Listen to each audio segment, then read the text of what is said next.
అందరికీ నమస్కారం అండి. గడిచిన 5 సంవత్సరాల్లో జగన్మోహన్ రెడ్డి గారి పరిపాలనలో యువతంతా కూడా ఎంత నష్టపోయారు అన్న సంగతి మనందరికీ కూడా తెలుసు. ఈ రాష్ట్రంలో ఉపాధి అవకాశాలు అంటూ అసలు లేవు. వెనకపడిపోయిన వర్గాలకి చెందిన విద్యార్థులు ఎవరైనా పీజీ కోర్సెస్ చేయాలనుకుంటే కనీసం వాళ్ళకి ఫీజు రియంబర్స్మెంట్స్ కూడా ఇచ్చుకోలేని పరిస్థితిలోకి ఈ రాష్ట్రం వాళ్ళందరినీ కూడా నెట్టేసింది. విద్యార్థులు కానివ్వండి, నిరుద్యోగులు కానివ్వండి, రకరకాల ఇబ్బందులు ఎదుర్కొంటున్న సందర్భంలో నారా లోకేష్ గారు యువగలం పాదయాత్ర మొదలుపెట్టారు. ఈ విషయం మీ అందరికీ తెలిసిందే.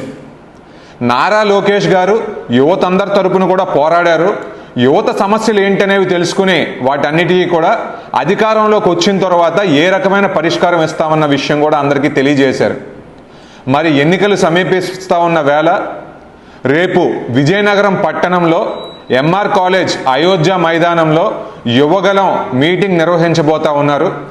ఈ మీటింగ్కి విజయనగరం జిల్లా నలుమూలల నుంచి విద్యార్థులు, నిరుద్యోగులు, యువతి యువకులందరూ కూడా తరలి రావాలని చెప్పి ఈ సందర్భంగా పిలుపునిస్తూ ఉన్నాను.